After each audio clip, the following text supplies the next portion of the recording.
This is Mithun, and I welcome you all on the window of MV EduNet Education for Education. Today, we are going to discuss about language and thought, an important chapter of CTET CDP syllabus. So, what is language? Languages are the human ability to acquire and use complex system of communication.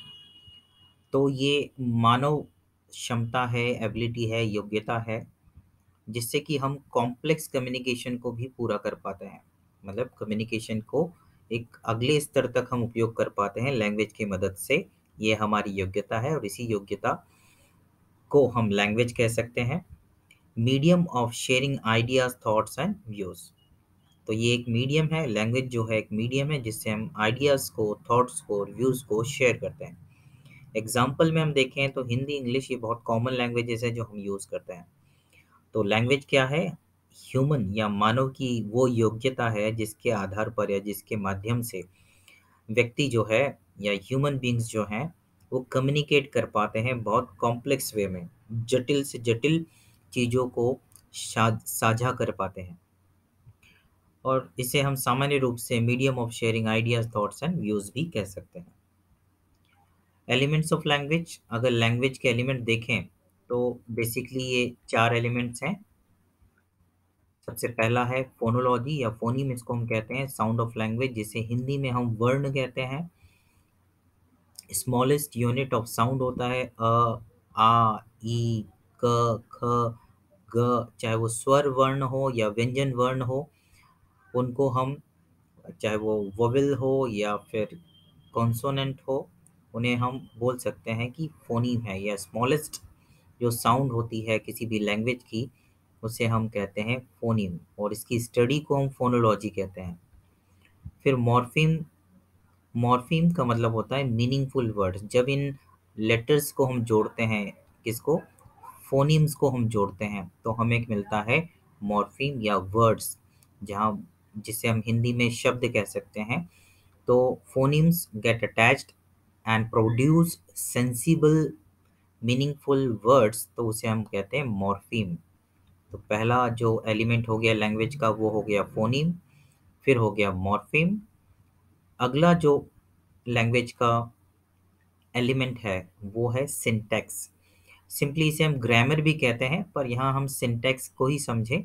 जब हम words को एक proper sequence में या एक सही वाक्य विन्यास में अरेंज करते हैं, जमाते हैं, तब हमें मिलता है एक प्रॉपर सेंटेंस। तो स्ट्रक्चर है किसी सेंटेंस का, किसी स्ट्रक्चर वे में या किसी किसी निश्चित स्वरूप में जब हम शब्दों को जमाते हैं तो हमें एक अर्थपूर्ण वाक्य मिलता है। We receive a complete meaningful sentence, और इसी स्ट्रक्चर को हम क्या कहते हैं? सिंटैक्स। तो हर एक लैंग्वेज का अपना फोनीम होता है, मॉर्फीम होता है और सिंटैक्स होता है। जैसा कि हम टेंसेस पढ़ते समय लिखते हैं सब्जेक्ट प्लस हेल्पिंग वर्ब, तो एक प्रॉपर सीक्वेंस है जिसमें सभी शब्दों को जोड़ा जाता है, तब एक अर्थपूर्ण वाक्य तैयार होता है। और इसी को हम वाक्य संरचना कह सकते हैं, या इंग्लिश में सिंटैक्स कह सकते हैं।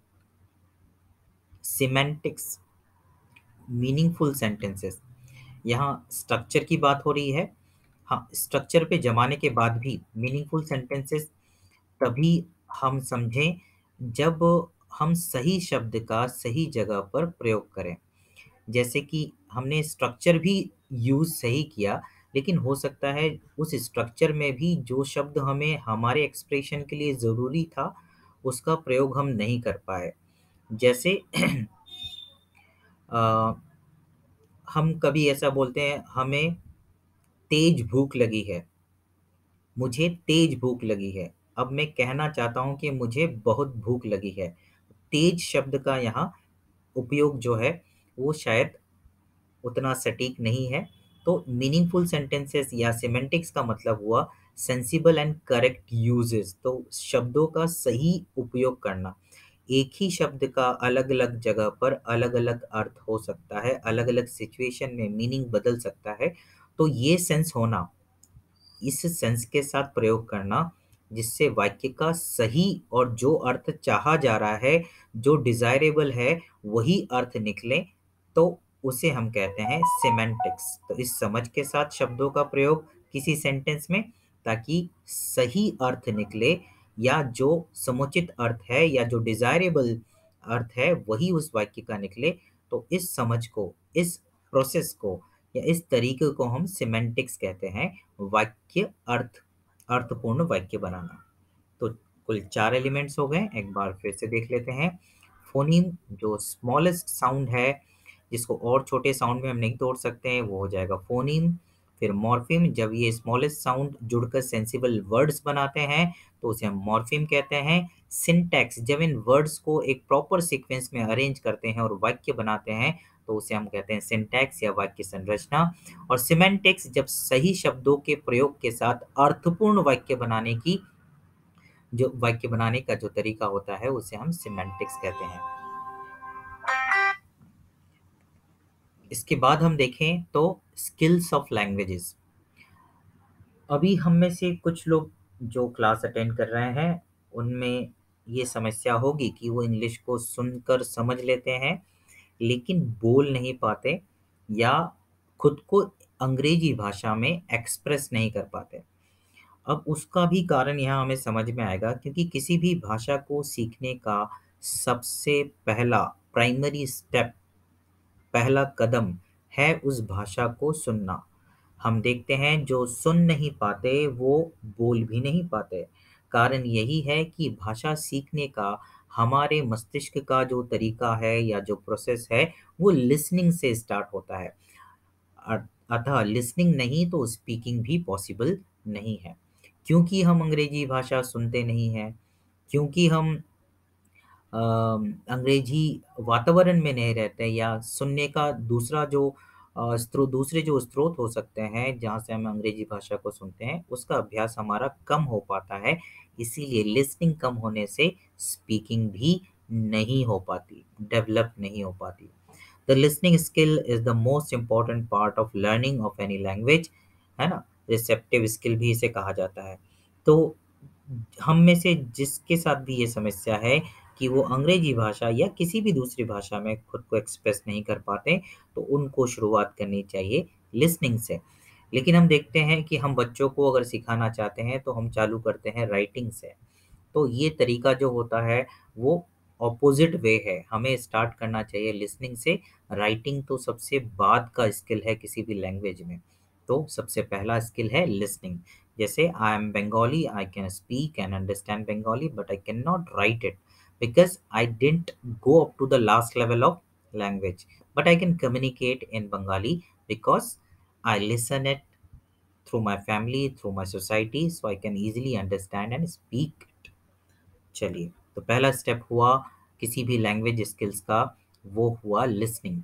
फिर आता है स्पीकिंग।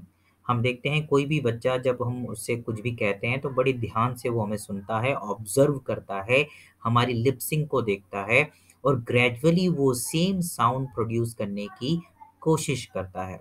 और फिर धीरे धीरे उस पूरे साउंड पर उसकी कमांड हो जाती है, और उन वर्ड्स को, उन साउंड्स को वो परफेक्टली स्पीक करने लगता है, बोलने लगता है। यस। तो ये है सेकंड स्टेप या सेकंड स्किल किसी भी लैंग्वेज को सीखने की।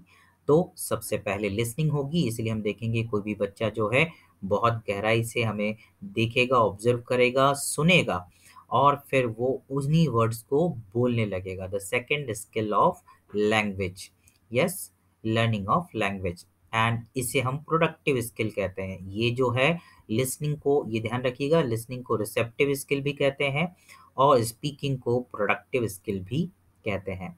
अब आता है तीसरा स्किल जिसे हम कहते हैं रीडिंग।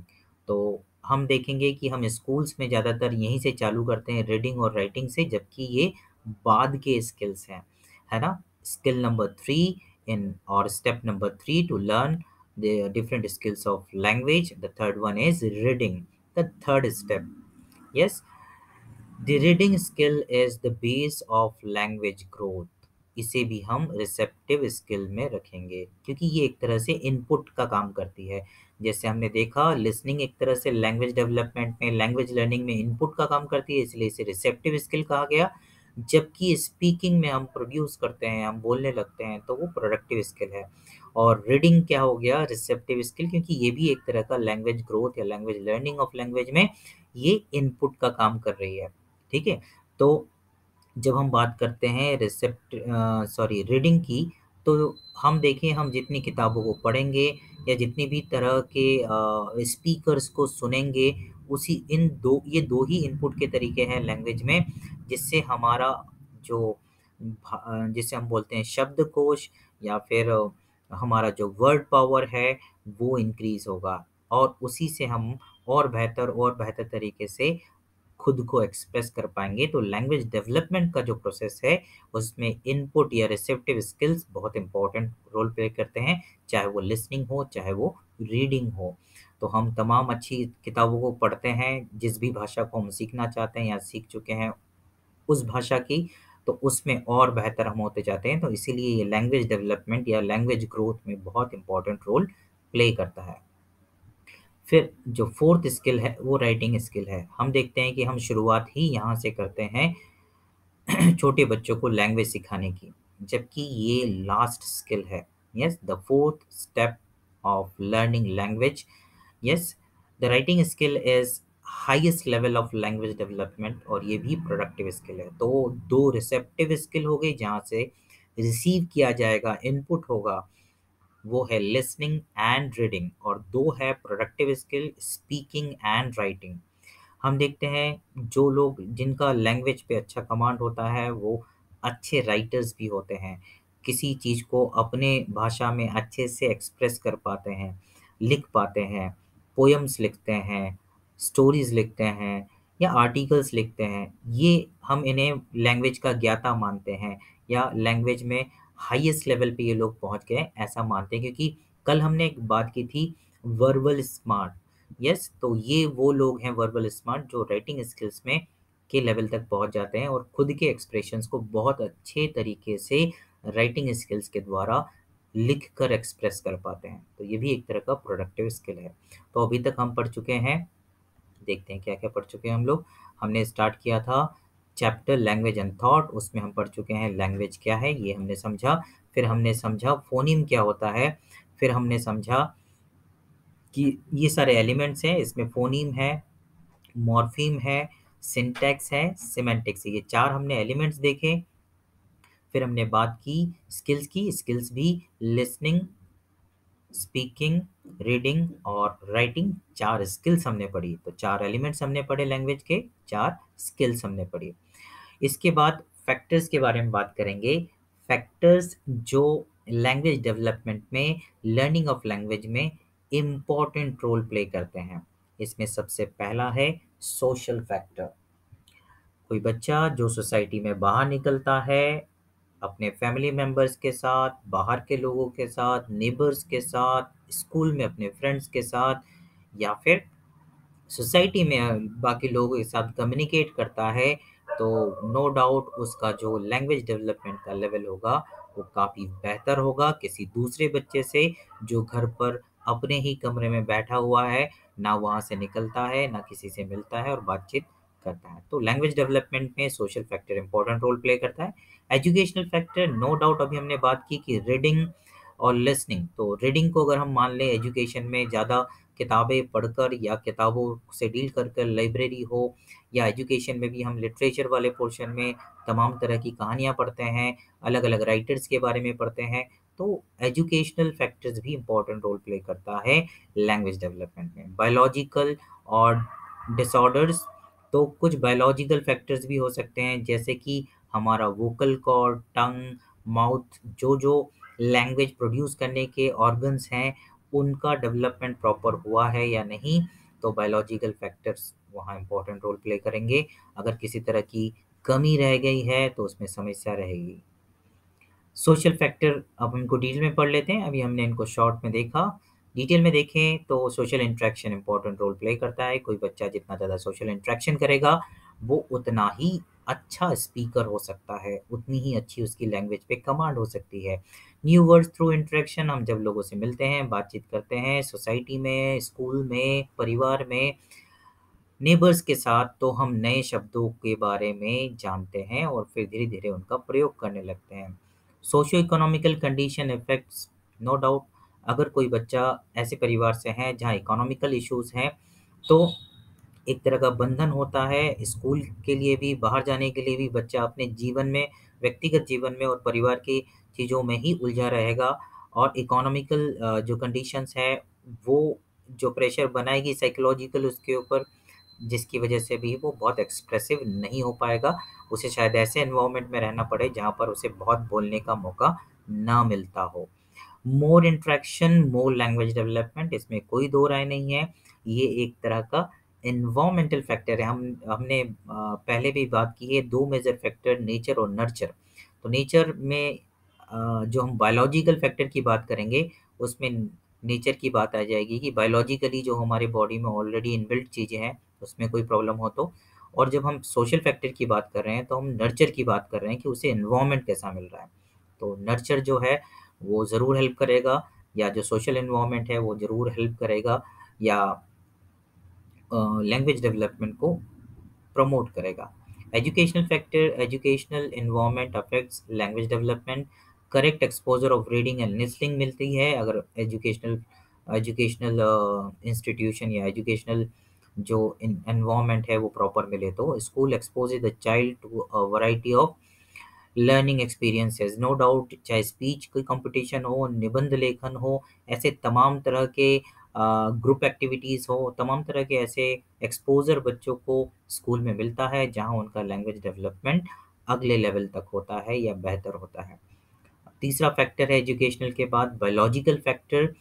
कुछ बच्चे जिनका लैंग्वेज डेवलपमेंट स्लो होता है, स्पीच डेवलपमेंट स्लो होता है, this is due to biological disorder like mental disorders, cleft lip हो, या फिर पैलेट का ब्रेन इंजरी हो। ऐसे तमाम बायोलॉजिकल रीजंस हो सकते हैं जो वोकल कॉर्ड को या लैंग्वेज के लिए यूज़ होने वाले सभी ऑर्गन्स को, चाहे वो टंग हो, पैलेट हो, लिप्स हो, माउथ हो, या फिर हमारे वोकल कॉर्ड हो, इन सब को मिला के हमारा पूरा साउंड प्रोडक्शन का पार्ट कंप्लीट होता है। इनमें किसी भी तरह की किसी डिसऑर्डर होगा, या इवन इनको कंट्रोल करने वाला ब्रेन नर्वस सिस्टम में भी किसी तरह का डिसऑर्डर होगा, तो लैंग्वेज डेवलपमेंट में बाधा आ सकती है। तो ये एक इम्पॉर्टेंट फैक्टर है, बायोलॉजिकल फैक्टर है। ADHD, unable to use words coherently, लगातार बोलने में प्रॉब्लम हो, हर कुछ लोग हकलाते हैं या बोलने में क्योंकि कभी-कभी वो रैंडमली भी हकलाते हैं, तो भी वो बोलने से बचते हैं। Proper treatment can help them. तो नो डाउट ऐसे केसेस में प्रॉपर ट्रीटमेंट उनकी मदद कर सकती हैं, ऐसे बच्चों की जिनके साथ ऐसी समस्या है। तो हम पढ़ चुके हैं elements of language, skills of language and factors influencing language development. इसमें हमने 3 फैक्टर पढ़े, social factors, educational factors, biological factor.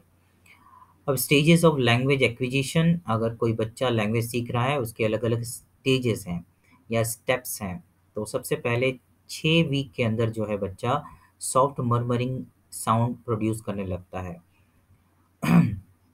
Babies way of finding their voice, तो 6 सप्ताह के अंदर बच्चा जो है साउंड क्रिएट होने लगता है उसके वोकल कॉर्ड से, ऐसा हम कह सकते हैं। तो it is the beginning of producing sound by any kid, जिसे हम कूइंग बोलते हैं या हिंदी में गूंजना हम इसको कहते हैं। फिर सेकंड स्टेप है बैबलिंग या बड़बड़ाना। ये 6 मंथ, 6 वीक के बाद हम बात कर रहे हैं 6 मंथ्स में।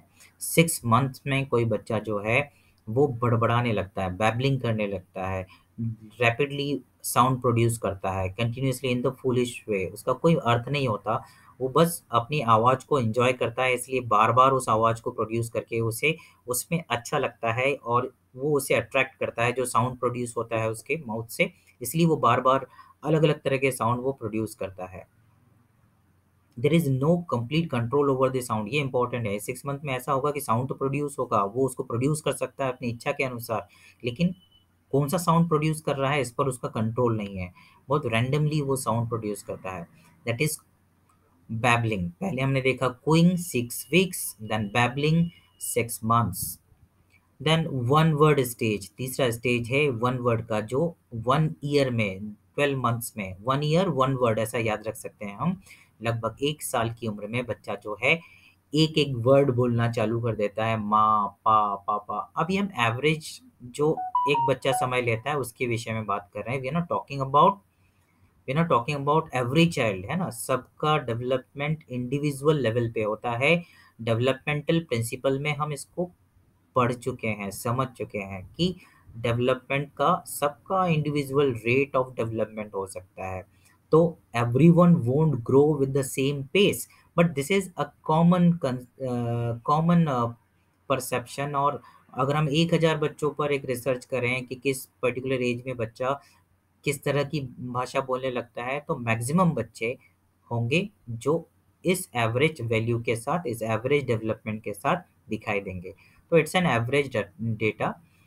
सो हर बच्चे के साथ ऐसा होगा ज़रूरी नहीं है, लेकिन अधिकांश बच्चों के साथ ऐसा होगा।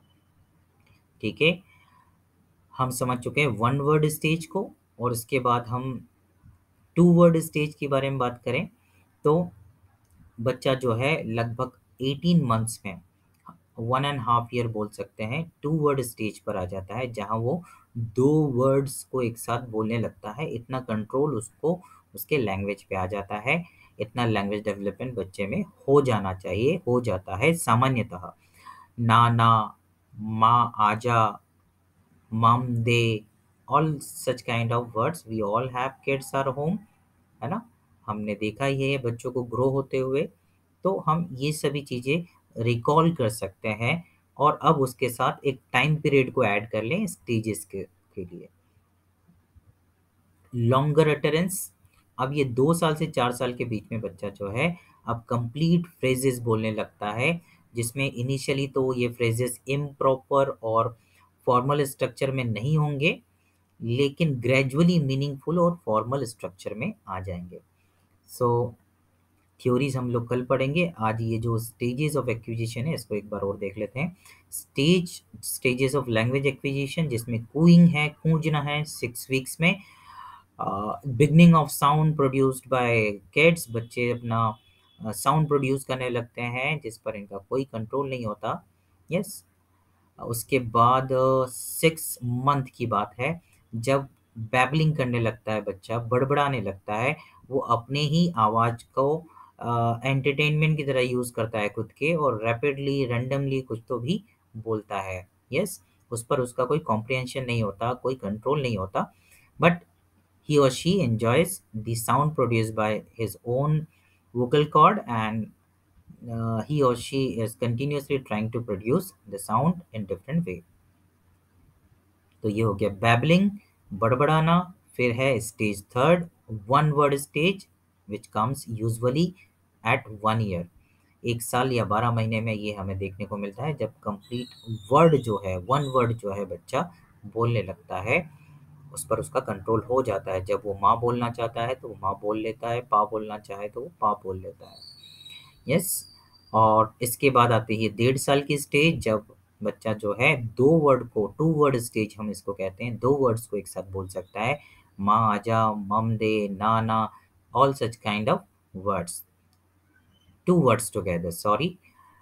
ओके, लॉन्गर अटरेंस, इसके बाद अगली स्टेज है, फिफ्थ स्टेज है, ये 2 से 4 साल में, यूजिंग कंप्लीट फ्रेजेस। पहले ये मीनिंगफुल हो या प्रॉपर सिंटेक्स में नहीं होगी, बाद में ये मीनिंगफुल भी होगी और प्रॉपर सिंटेक्स में भी हो जाती है। तो आज हमने डिस्कस की है ये सभी चीज़ें। हमने बात की है कि लैंग्वेज क्या है, फिर हमने बात की है कि लैंग्वेज के कौन कौन से एलिमेंट है, फोनीम, मॉर्फीम, सिंटैक्स, सिमेंटिक्स। फिर हमने बात की है कौन कौन से लैंग्वेज के स्किल्स हैं।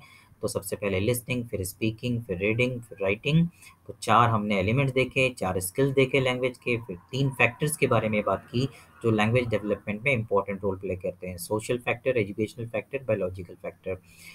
और फिर हमने बात की है अलग अलग स्टेजेस के किसी बच्चे में लैंग्वेज डेवलपमेंट की। सबसे पहला 6 वीक में क्विंग, देन 6 मंथ्स में बैबलिंग, फिर 1 ईयर में 1 वर्ड, एंड 1.5 ईयर में 2 वर्ड्स, और complete sentence between 2 to 4 years। इसीलिए हम देखते हैं 2 से 4 साल के बच्चे, मतलब 3 साल में बच्चा नर्सरी में एडमिशन ले लेता है और 4 साल में लगभग 4 साल के बाद 5वें साल में वो फर्स्ट में पहुंचता है। तो प्री प्राइमरी वो स्टेज है जहाँ बच्चे का लैंग्वेज बहुत रैपिडली डेवलप होता है। So we need to communicate as teachers. We need to communicate very properly, very in a very motivating way to the kids, that they should not get suppressed while talking। उनको किसी तरह अगर वो हमसे प्रश्न पूछते हैं तो उन्हें अप्रिशिएट करना चाहिए, उन्हें ज़्यादा से ज़्यादा बोलने का मौका देना चाहिए, ताकि वो लैंग्वेज डेवलपमेंट के इस फेज़ का कंप्लीट यूटिलाइजेशन खुद के लैंग्वेज डेवलपमेंट में कर सके। तो आज के लिए इतना ही। मैं मिथुन विदा लेता हूँ। होपफुली आज का टॉपिक आपको क्लियर हुआ होगा। इसका पार्ट 2 में हम सारे थ्योरीज पढ़ने वाले हैं। Thanks for watching us. I Mithun saying goodbye now. वंदे मातरम।